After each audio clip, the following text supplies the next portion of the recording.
السلام علیکم ورحمۃ اللہ وبرکاتہ، نحمدہ ونصلی علی رسولہ الکریم، اما بعد فاعوذ باللہ من الشیطان الرجیم، بسم اللہ الرحمن الرحیم، رب اشرح لی صدری ویسر لی امری واحلل عقدۃ من لسانی یفقہوا قولی۔ اور مچھلی والے کو جب وہ غصے سے بھرا ہوا چلا گیا، پس اس نے سمجھا کہ ہم اس پر گرفت نہ کریں گے، تو اس نے اندھیروں میں پکارا کہ تیرے سوا کوئی معبود نہیں، تو پاک ہے، یقیناً میں ظلم کرنے والوں میں سے ہو گیا ہوں۔ تو ہم نے اس کی دعا قبول کر لی اور اسے غم سے نجات دی، اور اسی طرح ہم ایمان والوں کو نجات دیتے ہیں۔ ایک مسافر جسے مشرق کی طرف سفر کرنا ہو، وہ ایک ٹرین میں سوار ہوتا ہے، مگر ٹرین چلنے کے بعد اس کو پتہ چلتا ہے کہ جس گاڑی میں وہ سوار ہے وہ تو مغرب کی طرف جا رہی ہے، تو سوچئے کہ اس کا حال کیا ہوگا۔ وہ اپنی اس غلطی پر یعنی غلط گاڑی پر بیٹھنے پر تڑپ اٹھے گا، بے چین ہو جائے گا، اور جو ہی اگلے اسٹیشن پر گاڑی رکے گی وہ فوراً اتر جائے گا۔ مومن کا بھی یہی حال ہوتا ہے۔ جب اس سے کوئی ایسی غلطی ہو جاتی ہے جو اسے صراط مستقیم سے ہٹا دیتی ہے، وہ کسی دوسرے راستے پر چل دیتا ہے جو آخرت میں نقصان دینے والا ہے، تو وہ تڑپ اٹھتا ہے، نہایت شرمندہ ہو کر اپنے رب کے حضور گڑ گڑا کر اپنی غلطی کا اعتراف کر کے دوبارہ سیدھے رستے پر آ جاتا ہے۔ مومن وہی ہے جو غلطی کر کے پلٹ آئے، توبہ کر لے، اپنے رب کو راضی کر لے، حتیٰ کہ رب اس سے راضی ہو جائے۔ دعا کی قبولیت کے لیے لازمی شرط ہے کہ آدمی سنجیدگی اور توجہ سے دعا مانگے، پورے دل سے مانگے، اور اپنے قول و قرار پر غور کرے۔ اور جب انسان کے دل اور زبان میں موافقت پیدا ہو جاتی ہے تو دعائیں قبول ہونے لگتی ہیں، مشکلات حل ہو جاتی ہیں، رنج و غم سے نجات مل جاتی ہے۔ وَظَنُّونِ إِذْ ذَهَبَ مُغَاضِبًا فَظَنَّ أَن لَّن نَّقْدِرَ عَلَيْهِ فنادى في الظلمات أن لا إله إلا أنت لا إله إلا أنت سبحانك إني كنت من الظالمين فاستجبنا له ونجيناه من الغم وكذلك ننجي المؤمنين۔ یہ آیت جو آپ کے سامنے پڑھی گئی ہے، لا الہ الا انت سبحانک، اس آیت کو آیت کریمہ بھی کہا جاتا ہے۔ یہ قرآن مجید میں سورۃ الانبیاء کی آیت نمبر 87 ہے۔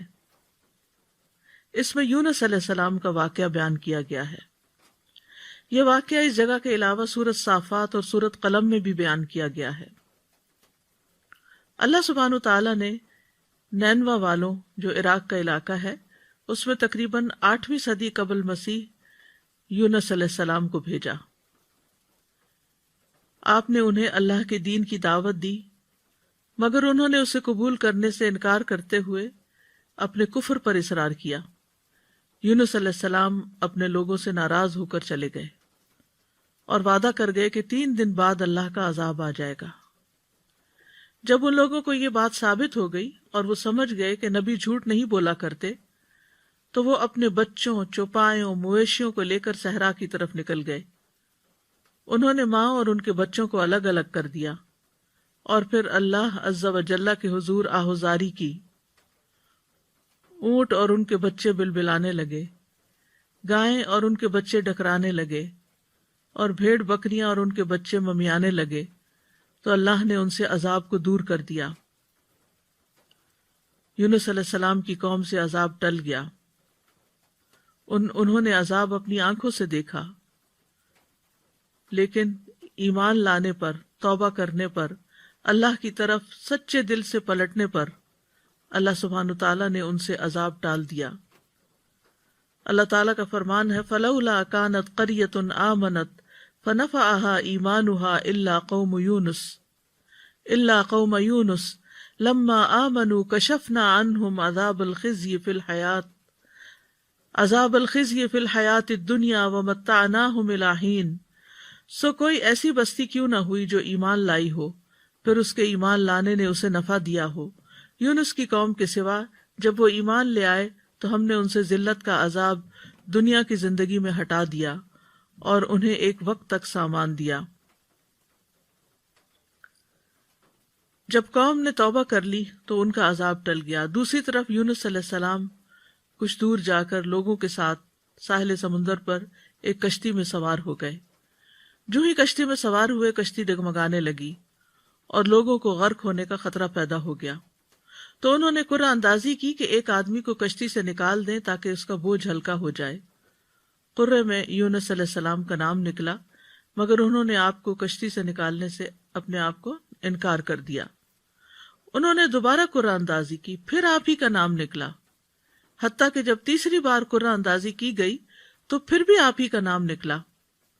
اللہ سبحانہ تعالیٰ کے سلسلے میں فرمان ہے فَسَاهَمَ فَكَانَ مِنَ الْمُدْحَضِينَ، پھر وہ قرعہ میں شریک ہوا تو ہارنے والوں میں سے ہو گیا، قرعہ ان کے نام نکل آیا۔ یہ دیکھ کر یونس علیہ السلام کھڑے ہو گئے، انہوں نے کپڑے اتارے اور دریا میں چھلانگ لگا دی۔ ابن مسعود رضی اللہ عنہ کہتے ہیں کہ اللہ سبحانہ تعالیٰ نے بحر اخضر سے ایک مچھلی کو بھیجا جو دریاؤں کے پانی کو پھاڑتی ہوئی پہنچی۔ اس نے اس وقت یونس علیہ السلام کو نگل لیا جب انہوں نے کشتی سے چھلانگ لگائی تھی، یعنی جو ہی انہوں نے سمندر میں چھلانگ لگائی فوراً ہی کشتی نے ان کو ہڑپ کر لیا۔ اللہ سبحانہ تعالیٰ نے اس مچھلی کی طرف وحی نازل فرمائی تھی کہ تو نے یونس علیہ السلام کے گوشت کو نہیں کھانا، نہ ہی ہڈی کو نقصان پہنچانا ہے، کیونکہ یونس تیرے لیے رزق نہیں بلکہ تیرا پیٹ اس کے لیے محض قید خانہ ہے۔ دیگر آیات میں بھی اس واقعے کی تفسیر ملتی ہے وَإِنَّ يُونُسَ لَمِنَ الْمُرْسَلِينَ إِذْ أَبَقَ إِلَى الْفُلْكِ الْمَشْحُونِ فَسَاهَمَ فَكَانَ مِنَ الْمُدْحَضِينَ فَالْتَقَمَهُ الْحُوتُ وَهُوَ مُلِيمٌ، اور بلا شبہ یونس یقیناً رسولوں میں سے تھا۔ جب وہ بھری ہوئی کشتی کی طرف بھاگ کر گیا، پھر وہ قرعے میں شریک ہوا تو ہارنے والوں میں سے ہو گیا، پھر مچھلی نے اسے نگل لیا، اس حال میں کہ وہ مستحق ملامت تھا۔ دوسری طرف ان کی قوم کے کثیر تعداد لوگوں نے ایمان قبول کر لیا۔ تو بہرحال اس آیت میں اللہ سبحانہ تعالیٰ خوبصورت انداز میں یونس علیہ السلام کا قصہ بیان کرتے ہیں۔ وَذَنُّونَ، اور نون والا، یعنی نون عربی میں کہتے ہیں ہوت کو، یعنی مچھلی کو، اس کی جمع ہوتی ہے نینان اور انوان، اور ان کا نام یہ کس لیے پڑا؟ کیونکہ مچھلی نے آپ کو نگل لیا تھا، اور اس نے تو اللہ کے حکم سے ہی نگلا تھا، تو اللہ سبحانہ تعالیٰ نے اپنے بندے یونس علیہ السلام کو خوبصورت ذکر اور اچھی تعریف کے ساتھ یاد کیا اور کہا کہ اور مچھلی والا، یعنی یہ بھی ایک پیار کا انداز ہے۔ اذ ذهب مغاضبا، جب وہ غضبناک ہو کے نکلا، یعنی اپنی قوم سے ناراض ہو گیا۔ فظن ان لن نقدر علیہ، تو سمجھا کہ ہم اس پر قدرت نہیں رکھتے، یعنی ہم کیا اس کو سزا دینے پر قادر نہیں، پکڑنے پر قادر نہیں۔ تو انہوں نے کیا کیا؟ جب مچھلی نے نگلا، فنادا فی الظلمات، تو اندھیروں میں اپنے رب ہی کو پکارا، اپنے رب ہی کی طرف رجوع کیا۔ اور اندھیروں سے مراد رات کا اندھیرا، سمندر کا اندھیرا، مچھلی کے پیٹ کا اندھیرا تھا، یعنی اندھیرے پر اندھیرا تھا۔ اور کیا دعا مانگی؟ اللہ الہ الا انت سبحانک انی کنت من الظالمین، کہ تیرے سوا کوئی الہ نہیں، تو پاک ہے، بے شک میں ہی ظالموں میں سے ہوں۔ تو یونس علیہ السلام نے اللہ تعالیٰ کو ان کی کامل الوہیت کا اقرار کرتے ہوئے پکارا، اللہ کی ذات کو ہر نقص، ہر عیب، ہر آفت سے منزہ اور پاک قرار دیا، اور اپنے ظلم اور جرم کا اعتراف کر لیا۔ انی کنت من الظالمین کہہ کر اپنے آپ کو ظالم قرار دیا۔ ظلم جو ہے ایک انسان اور اللہ تعالیٰ کے درمیان ہوتا ہے، دوسرا انسان کا اپنے اور لوگوں کے درمیان ہوتا ہے، تیسرا انسان کا اپنے اور اپنے نفس کے درمیان ظلم کرنا ہوتا ہے۔ تو بہرحال جب انہوں نے اپنی غلطی کا اعتراف کیا تو اللہ تعالیٰ فرماتے ہیں نیکسٹ آیت میں فَاسْتَجَبْنَا لَهُ، تو ہم نے اس کی دعا قبول کر لی۔ سبحان اللہ، یعنی انہوں نے جو ہی خطا کا اعتراف کیا اللہ سبحانہ وتعالیٰ ان سے راضی ہو گئے۔ وَنَجَّيْنَاهُ مِنَ الْغَمِّ، اور ہم نے اس کو غم سے نجات دی۔ وَكَذَلِكَ نُنْجِي الْمُؤْمِنِينَ، اور ہم مومنوں کو اسی طرح نجات دیتے ہیں۔ تو یہاں دراصل مومنوں کو ایمان لانے، اس پر ثابت قدم رہنے اور اس دعا کو زیادہ سے زیادہ پڑھنے کی ترغیب دی جا رہی ہے، کیونکہ وہ جان چکے ہیں کہ یونس علیہ السلام کو اس کلمے کی وجہ سے نجات ملی تھی، اور یہ ہر اس مومن کے لیے خوشخبری ہے، وعدہ ہے جو کسی بھی تکلیف اور غم میں مبتلا ہو جائے تو وہ ان الفاظ کے ساتھ اپنے رب کو پکارے تو رب ضرور اس کو اس تکلیف سے نجات دے گا، کیونکہ یہ رب کا وعدہ ہے۔ کذالک ننجی المؤمنین، ہم اسی طرح بچائیں گے، نجات دیں گے مومنوں کو، یعنی جو بھی یہ طریقہ اختیار کرے گا اللہ تعالیٰ اس کی تکلیف کو دور کر دے گا، اس کی تکلیف کم کر دے گا، جیسا کہ اللہ تعالیٰ نے یونس علیہ السلام کے ساتھ کیا۔ تو اس آیت میں اس بات کی دلیل ہے کہ تحلیل یعنی لا الہ الا اللہ کا پڑھنا اور تسبیح سبحانہ کا پڑھنا ہر غم کو دور کر دیتے ہیں، تکلیفوں اور پریشانیوں سے نجات دیتے ہیں۔ تو جو شخص اللہ کی کتاب پر ایمان لائے اس کے لیے یہی مناسب ہے کہ وہ اس دعا کو سختیوں میں اپنی پناہ گاہ بنائے اور خوشحالی میں اس کو اپنی سواری بنائے، اس وعدے پر بھروسہ کرتے ہوئے جو اللہ نے مومنوں کے ساتھ کیا ہے کہ وہ اس دعا کے پڑھنے والے کو قبولیت میں یونس علیہ السلام کے ساتھ ملا دیں گے، یعنی جیسے ان کو نجات ملی انہیں بھی مل جائے گی۔ یونس علیہ السلام سے ایک خطا ضرور ہوئی، لیکن انہوں نے اس کا اعتراف کیا تو اللہ سبحانہ وتعالیٰ نے ان کو دوبارہ چن لیا۔ اس لیے کسی شخص کے لیے یہ کہنا جائز نہیں، نبی صلی اللہ علیہ وسلم نے فرمایا کسی شخص کے لیے یہ کہنا جائز نہیں کہ میں یونس بن متیٰ سے بہتر ہوں، کہ میں نے وہ غلطی نہیں کی جو ان سے ہو گئی تھی۔ تو یہ یونس علیہ السلام کی دعا ہے، لا الہ الا انت سبحانک انی کنت من الظالمین۔ نبی صلی اللہ علیہ وسلم نے فرمایا ذوالنون کی دعا جب وہ مچھلی کے پیٹ میں تھے، یعنی لا الہ الا انت سبحانک انی کنت من الظالمین، جب بھی کوئی مسلمان کسی معاملے میں ان الفاظ کے ساتھ اپنے رب سے دعا کرے وہ دعا اس کے لیے ضرور قبول ہوگی، یعنی یہ دعا کی قبولیت کا ذریعہ بھی ہے۔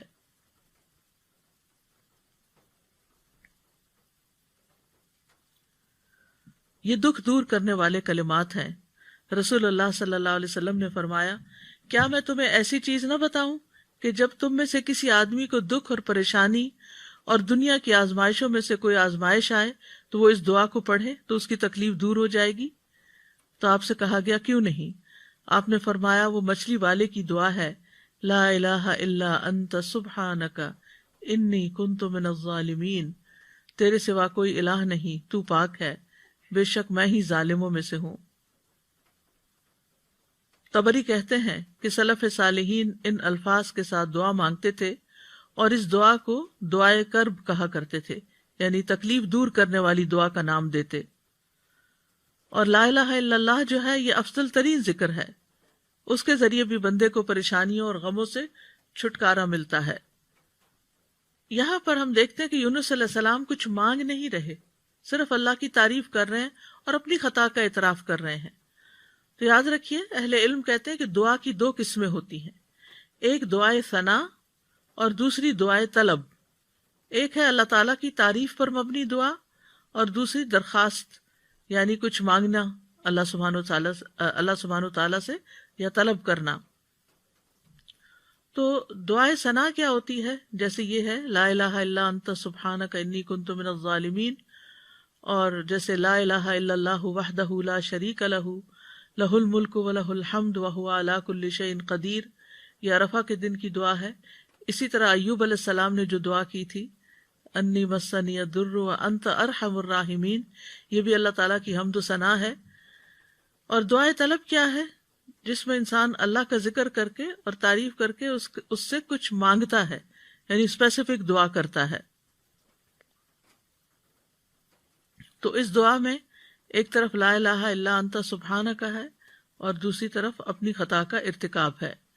یاد رکھیے کہ نبی صلی اللہ علیہ وسلم سے اس دعا کی کوئی محدود گنتی وارد نہیں ہوئی۔ یونس علیہ السلام کے بارے میں بھی نہیں پتہ چلتا کہ انہوں نے کتنی دفعہ اس کو پڑھا، لیکن انہوں نے ایک دفعہ بھی جب اس کو پڑھا ہوگا پوری تڑپ کے ساتھ، پوری شدت کے ساتھ، تو اللہ سبحانہ تعالیٰ نے ان کی دعا قبول کر لی۔ تو اس لیے لازم اپنے اوپر نہ کیجئے کہ 1.25 دفعہ ہی ضرور اس کو پڑھنا ہے یا 100 دفعہ ہی ضرور پڑھنا ہے. بات جتنی دفعہ چاہیں آپ پڑھیں، چاہے 1,00,000 دفعہ پڑھیں، چاہے 100 دفعہ پڑھیں، لیکن پابندی اس کی ضروری نہیں کہ اتنا پڑھیں گے تو دعا قبول ہوگی. اصل چیز ہے وہ جذبہ، وہ اخلاص، وہ شوق، وہ تڑپ جس کے ساتھ انسان دعا مانگتا ہے. تو اس دعا کے اوپر آپ اگر غور کریں تو اس میں سب سے پہلے لا الہ الا اللہ ہے جو کمال توحید کا بیان ہے، اور دوسرا پھر سبحانہ کا ہے جو کمال پاکیزگی کا اظہار ہے کہ اللہ تعالیٰ ہر عیب اور برائی سے پاک ہے، اور تیسرے اپنی غلطیوں کا اعتراف ہے. تو یعنی یہ 3 ایسی بہترین چیزیں اکٹھی ہو گئی ہیں کہ جس کی وجہ سے دعا قبول ہوتی ہے. اور پھر اس میں ان چیزوں کو دراصل وسیلہ بنایا گیا ہے. اللہ کی توحید کا اقرار کر کے اس کو لا الہ الا اللہ کو وسیلہ بنایا گیا، تسبیح پڑھ کر وسیلہ بنایا گیا، انی کنت من الظالمین اپنی عبودیت کا اقرار کیا گیا اور اپنی غلطی کا اعتراف کیا گیا. تو یہ سب دراصل دعا کی قبولیت کے لیے ایک وسیلہ بن گیا. ابن قیم کہتے ہیں جہاں تک مچھلی والے کی دعا کا تعلق ہے تو اس میں رب عز و جل کی کمال توحید، اس کی کمال پاکیزگی پائی جاتی ہے، اور اس میں بندے کا اپنے ظلم اور گناہ کا اقرار بھی ہے. اور یہ مصیبت، پریشانی اور غم کے علاجوں میں سب سے مؤثر علاج ہے، اور حاجتوں کو پورا کرنے کے لیے اللہ سبحانہ تعالیٰ تک پہنچنے کا سب سے مؤثر وسیلہ ہے. اور یہاں پر توحید کی اقسام کا بھی ایک طرح سے ذکر ہے اور اقرار بھی ہے. توحید کا اقرار جو ہے یہ دراصل انسان کو رب کے آگے جھکا دیتا ہے. اس سے اللہ تعالیٰ کی عظمت کا احساس انسان کے دل میں آتا ہے، اور پھر تسبیح پڑھ کر انسان اللہ سبحانہ تعالیٰ کو انتہائی پاکیزہ قرار دیتا ہے جو کہ اس کے شایان شان ہے، اور اپنے اوپر غلطی کو لیتا ہے اور خود اپنے رب کی طرف رجوع کرتا ہے. اور اس میں ہم دیکھتے ہیں کہ بہت لطیف طریقے سے ظلم پر معافی کی درخواست ہے. انہوں نے اپنی ذات پر اپنے ظلم کا ذکر کیا، جو ظلم کی تیسری قسم ہے نا، کہ یعنی ظلم اور انسان کا اپنا نفس. تو یاد رکھیے اپنے گناہوں کا اعتراف کرنا حاجات پوری کرنے کا سب سے افضل دروازہ ہے. اللہ عظیم ہے، کریم ہے، اس کے آگے مسکین بن جائیں، اس کے آگے فقیر بن جائیں، اور ساری قوتوں کا مالک، قدرت کا مالک اسی کو سمجھیں، اور پھر اپنے رب کو تڑپ کر پکاریں، تو انشاءاللہ دعا قبول ہوگی، غم دور ہو جائیں گے، حاجات پوری ہو جائیں گی انشاءاللہ. ہم دیکھتے ہیں کہ سید الاستغفار جو ہے اس میں بھی انسان اپنی بندگی اور گناہوں کا اعتراف کرتا ہے اور اللہ تعالیٰ کی الوہیت کا. اللہم انت ربی لا الہ الا انت خلقتنی، اے اللہ آپ میرے رب ہیں، آپ کے علاوہ کوئی معبود نہیں، آپ نے مجھے پیدا کیا ہے، میں آپ کا بندہ ہوں. تو بہرحال اس میں یہ جو لا الہ الا اللہ ہے اس دعا کے اندر، یہ ایمان کی افضل ترین شاخ ہے. حدیث میں آتا ہے ایمان کی 70 یا 60 سے اوپر کچھ شاخیں ہیں جن میں سب سے افضل لا الہ الا اللہ کہنا ہے. ایک اور جگہ پر آتا ہے افضل ذکر لا الہ الا اللہ ہے. سچے دل سے لا الہ الا اللہ پڑھا جائے تو آسمان کے دروازے کھل جاتے ہیں. یہ اللہ کی رحمت پانے کا سبب بھی ہے. نبی کریم صلی اللہ علیہ وسلم کی شفاعت دلانے والا کلمہ ہے. رسول اللہ صلی اللہ علیہ وسلم نے فرمایا قیامت کے دن میری شفاعت کی سعادت سب سے زیادہ حاصل ہوگی اسے جس نے لا الہ الا اللہ خلوص دل سے کہا. یعنی سب سے زیادہ میری شفاعت کی سعادت اس کو ملے گی جو سچے دل سے لا الہ الا اللہ کہتا ہے. پھر یہ لا الہ الا اللہ مصائب سے نجات دلانے والا کلمہ ہے. نبی صلی اللہ علیہ وسلم نے فرمایا جس نے لا الہ الا اللہ کہا تو یہ ایک دن یہ کلمہ اسے مصیبتوں سے ضرور نجات دلائے گا، اس سے پہلے جو ہو چکا وہ ہو چکا. پھر جنت میں لے جانے والا کلمہ ہے من مات وهو يعلم انه لا الہ الا اللہ دخل الجنہ. جو شخص اس حال میں فوت ہوا کہ وہ جانتا تھا کہ اللہ کے سوا کوئی الہ نہیں، وہ جنت میں داخل ہوگا.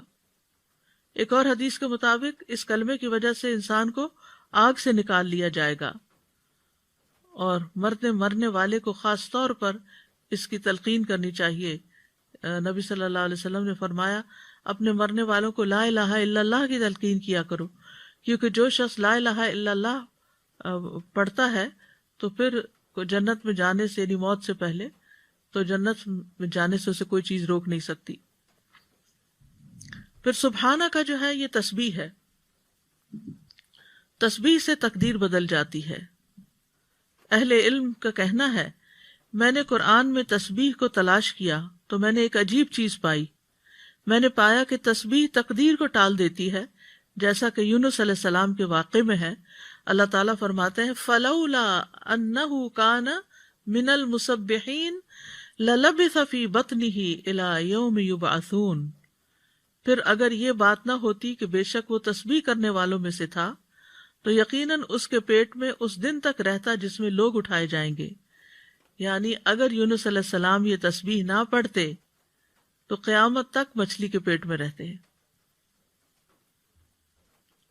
تو اس سے پتہ چلتا ہے کہ تسبیح کا مقام بہت عظیم ہے اور اتنا اتنا مؤثر اور اس درجے تک پہنچا ہوا ہے کہ اللہ تعالیٰ نے اس کی وجہ سے تقدیر کو تبدیل کر دیا، جیسا کہ یونس علیہ السلام کے اس واقعے میں ہم دیکھ رہے ہیں۔ داؤد علیہ السلام کے ساتھ پہاڑ اور پرندے بھی تسبیح کرتے تھے، ان کے ساتھ ساتھ دہراتے تھے۔ سورۃ الانبیاء میں آتا ہے وَسَخَّرْنَا مَعَ دَاوُودَ الْجِبَالَ وَيُسَبِّحْنَ وَالطَّيْرَ۔ ہم نے داؤد کے ساتھ پہاڑوں کو مسخر کر دیا جو تسبیح کرتے تھے۔ تمام مخلوقات تسبیحات کرتی ہیں، یعنی زمین آسمان کی۔ سورۃ النور میں آتا ہے أَلَمْ تَرَ أَنَّ اللَّهَ يُسَبِّحُ لَهُ مَنْ فِي السَّمَاوَاتِ وَالْأَرْضِ۔ کیا آپ نے نہیں دیکھا کہ بے شک اللہ کی تسبیح کرتے ہیں جو آسمانوں اور زمین میں ہیں۔ انبیاء علیہ السلام نے، جیسے زکریا علیہ السلام کے بارے میں آتا ہے کہ انہوں نے اپنی قوم کو بھی تسبیح کی تلقین کی، انسبحوہ بکرۃ وعشیا، انسبحوا بکرۃ وعشیا۔ یہ سورۃ مریم کی آیت نمبر 11 ہے۔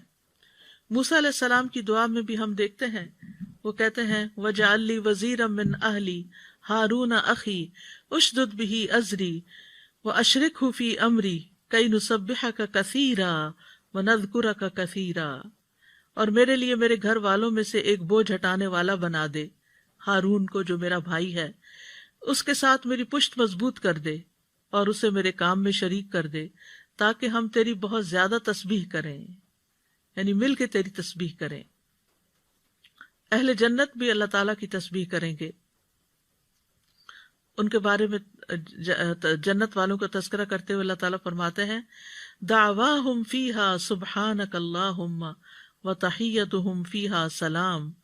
ان کی دعا ان میں یہ ہوگی پاک ہے تو اے اللہ، اور ان کی آپس کی بات ان باغات میں سلام ہوگی، یعنی جہاں سے جو گزرے گا دیکھے گا ایک دوسرے کو ملے گا تو سلام کرے گا۔ فرشتے بھی اپنے رب کی تسبیح کرتے ہیں، والملائکۃ یسبحون بحمد ربہم ویستغفرون لمن فی الارض۔ فرشتے اپنے رب کی حمد کے ساتھ تسبیح کرتے ہیں اور ان لوگوں کے لیے بخشش کی دعا کرتے ہیں جو زمین میں ہیں۔ تسبیح کے بہت سے فائدے بھی ہیں۔ اللہ کے ہاں قربت اور فضیلت پانے کا آسان راستہ ہے۔ رسول اللہ صلی اللہ علیہ وسلم نے فرمایا تم لوگ اللہ کی عظمت کا جو ذکر کرتے ہو، یعنی تسبیح، تحلیل اور تحمید کے الفاظ کہتے ہو، وہ عرش کے ارد گرد چکر لگاتے ہیں۔ ان کلمات کی ایسی بھنبھناہٹ ہوتی ہے جیسے شہد کی مکھیوں کی بھنبھناہٹ۔ وہ کلمات اپنے ذکر کرنے والے کی اللہ کے ہاں یاد دلاتے ہیں۔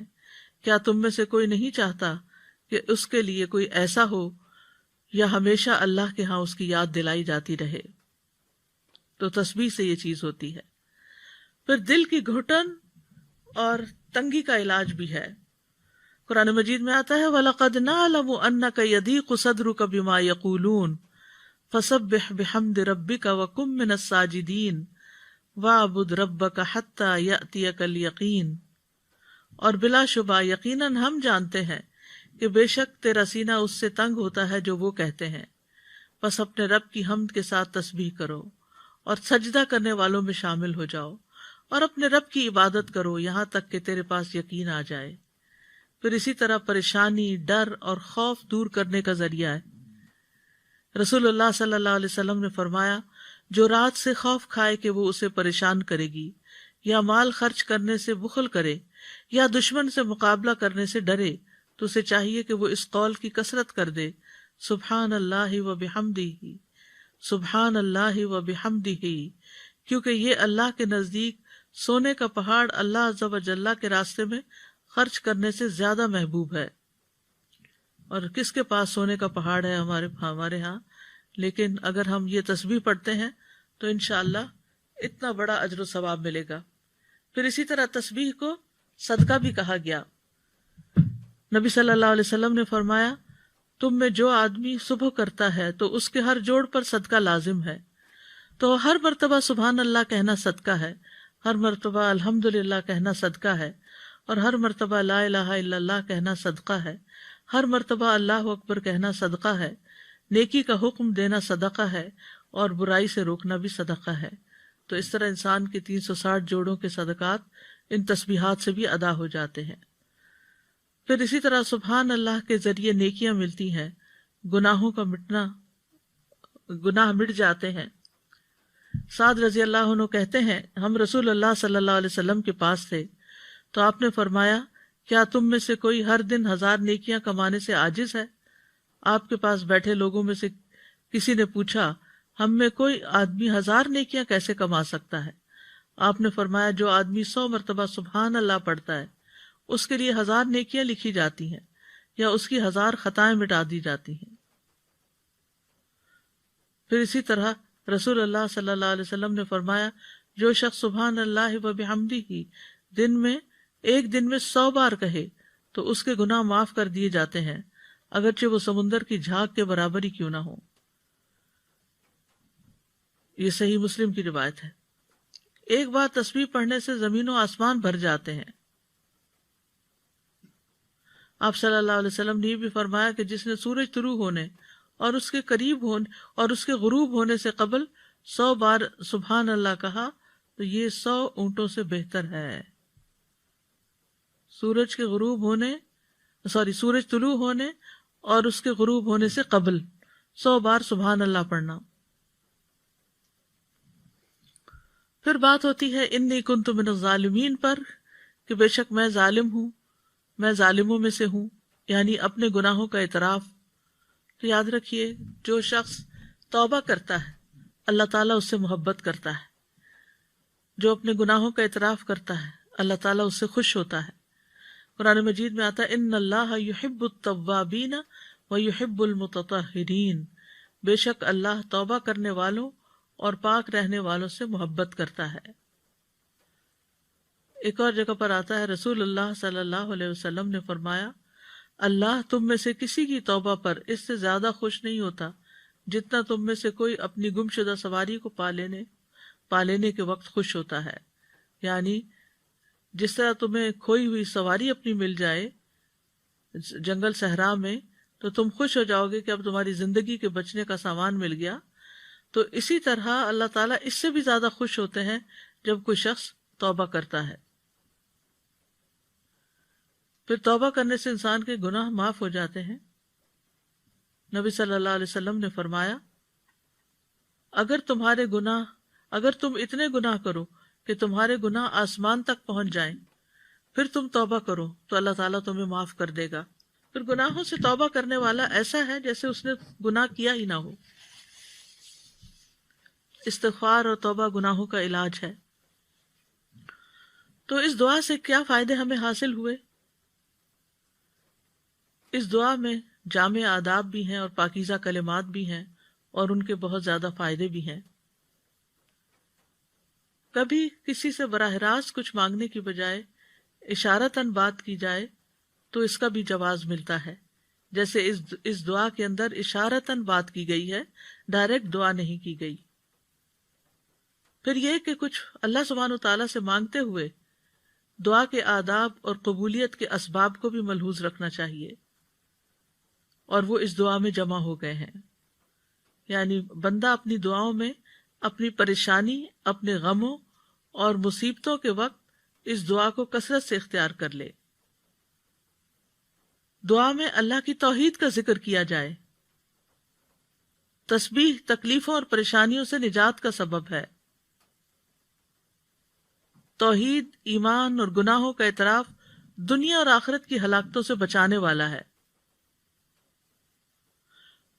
گناہ نعمتوں کے زوال اور عذاب کے حصول کا سبب ہے، یعنی نعمتوں کے زائل ہونے اور عذابوں کے حاصل ہونے کا، مصیبتوں کے آنے کا سب سے بڑا جو سبب ہے وہ انسان کے اپنے ہی گناہ ہیں۔ اللہ سبحانہ و تعالیٰ سے حسن ظن رکھنا چاہیے، باوجود اس کے کہ وہ نبی تھے، ان کا بڑا مقام تھا، لیکن انہیں جن حالات سے واسطہ پیش آیا تو انہوں نے اپنے آپ کو قصوروار قرار دیا، اللہ تعالیٰ کو بلیم نہیں کیا یا کسی اور کو نہیں کیا۔ پھر یہ ہے کہ انسان یہ یاد رکھے کہ اس کے اوپر جو مصیبت آتی ہے وہ انسان کی اپنی کوتاہی کی وجہ سے آتی ہے۔ اللہ سبحانہ تعالیٰ تو ہر نقص اور عیب سے پاک ہے۔ پھر اسی طرح اس دعا سے یہ بھی پتہ چلتا ہے کہ مخلوقات خواہ کوئی بھی مقام اور مرتبہ حاصل کر لیں، وہ اللہ ہی کی محتاج ہیں۔ مخلوقات میں سب سے زیادہ بڑے درجے اور رتبے والے انبیاء ہوتے ہیں، لیکن وہ بھی اللہ کے بندے ہوتے ہیں۔ تو اس لیے کسی بھی مشکل پریشانی کے وقت انسانوں کی طرف نہیں بھاگیں بلکہ اللہ کی طرف دوڑیں۔ یہ دعا جو ہے وہ خاص طور پر رنج و غم دور کرنے کی دعا ہے۔ پہلی بات تو یہ یاد رکھنی چاہیے کہ انسان کمزور ہے، انسان کمزور پیدا کیا گیا، وَخُلِقَ الْإِنسَانُ ضَعِيفًا، اس کو تکبر زیب ہی نہیں دیتا کہ وہ جھوٹ موٹ بڑا بن کے رہے۔ انسان اللہ کا محتاج ہے۔ یا ایھا الناس انتم الفقراء الی اللہ واللہ هو الغنی الحمید۔ انسان کا اللہ کے سوا کوئی مددگار نہیں۔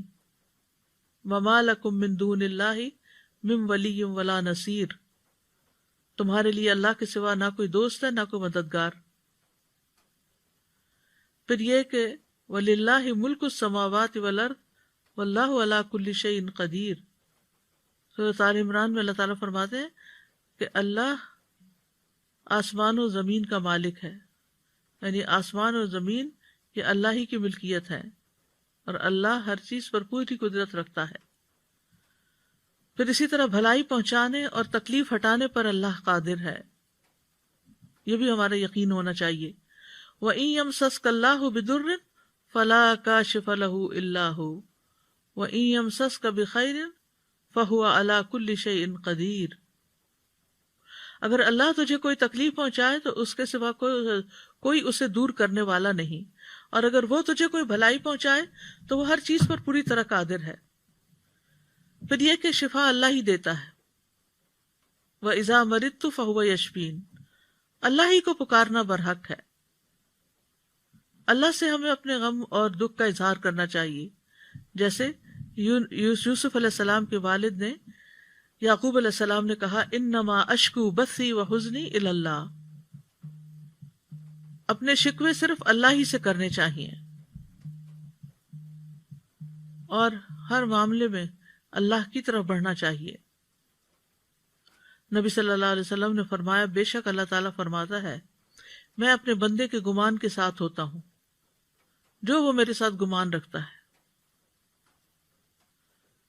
جب وہ مجھے یاد کرتا ہے میں اس کے ساتھ ہوتا ہوں، اور اگر وہ مجھے اپنے دل میں یاد کرے تو میں بھی اسے اپنے دل میں یاد کرتا ہوں۔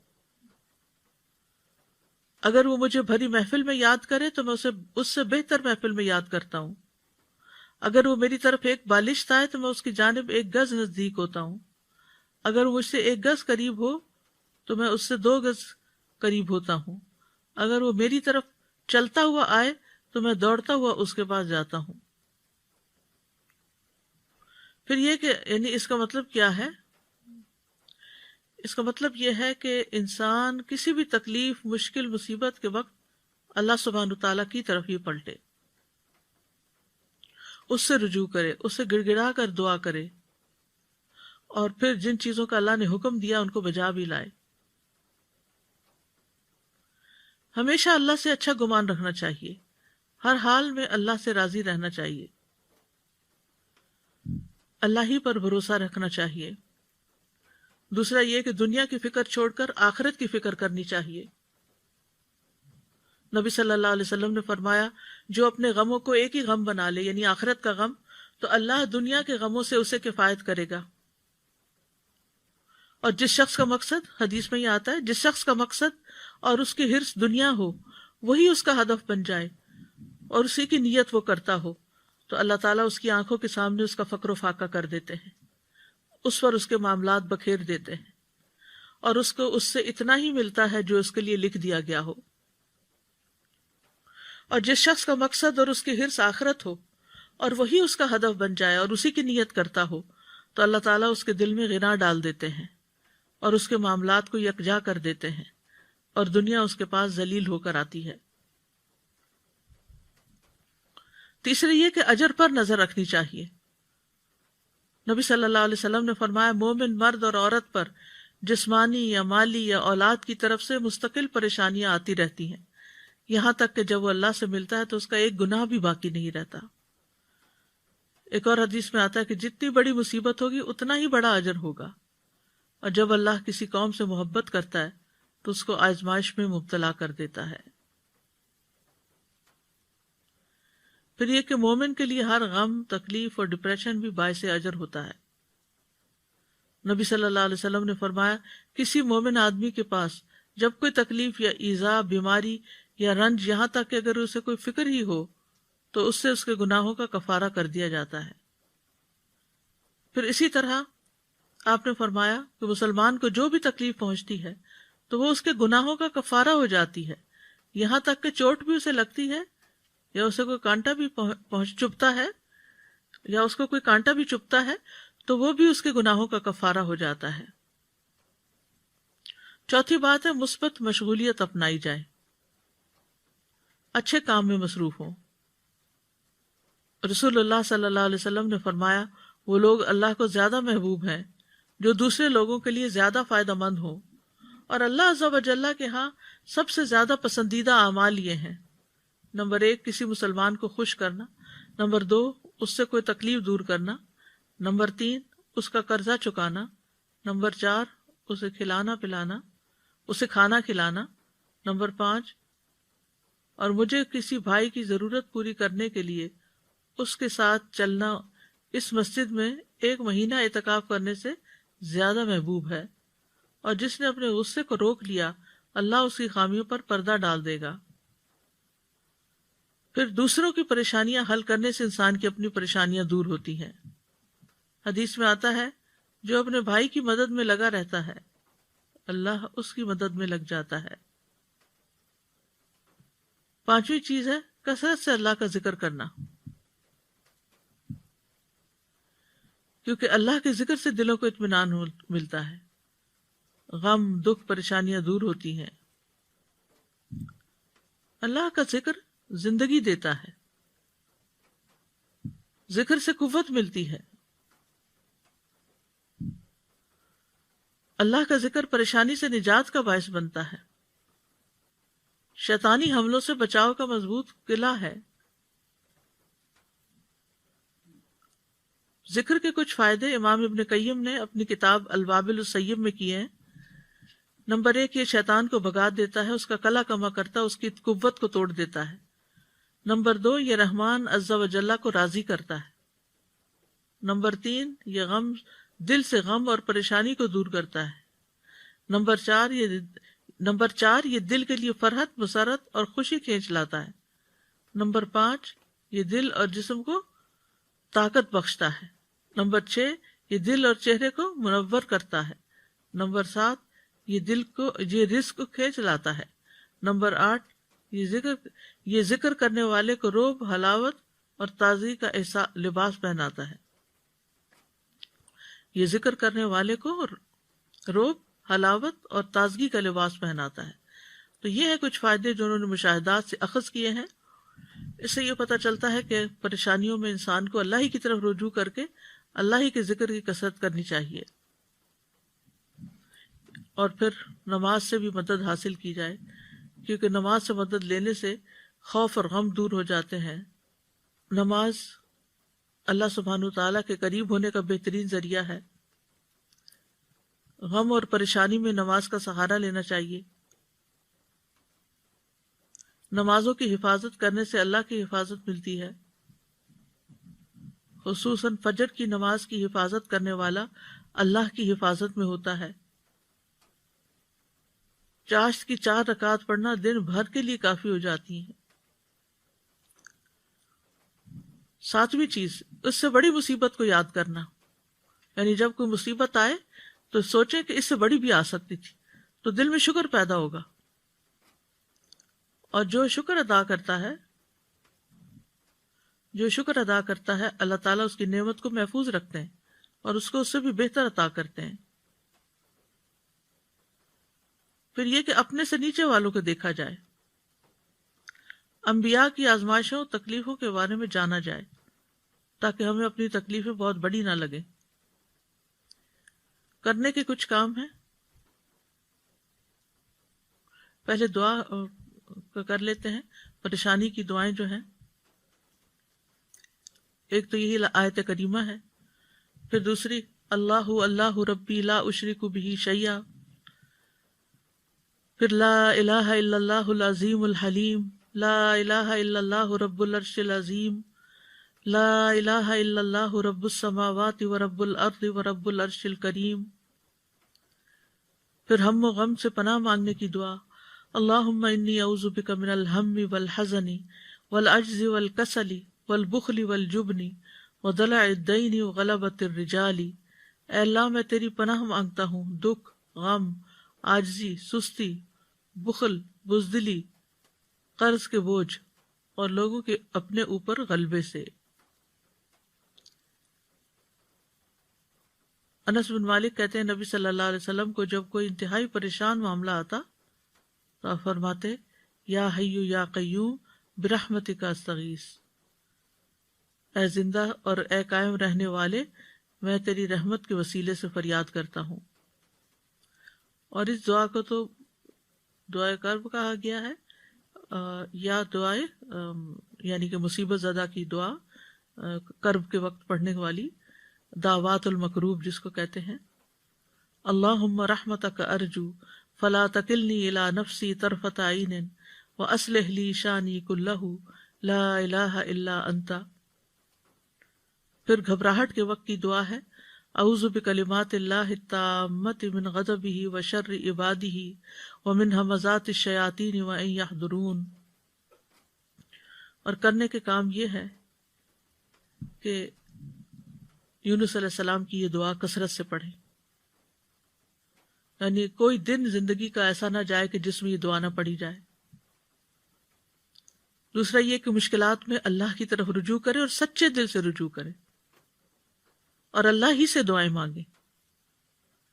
پھر یہ کہ اپنی غلطیوں گناہوں کا اعتراف کرتے ہوئے اخلاص کے ساتھ توبہ کریں، یعنی سچائی سے دعا کریں، اخلاص سے کام لیتے ہوئے، اور اللہ سے اچھی امیدیں رکھیں۔ اللہ سبحانہ وتعالی ہم سب کے غم، دکھ، پریشانیاں اور مشکلات دور فرما دے۔ وآخر دعوانا ان الحمد للہ رب العالمین۔ سبحانک اللہم وبحمدک اشہد ان لا الہ الا انت استغفرک واتوب الیک۔ السلام علیکم ورحمۃ اللہ وبرکاتہ۔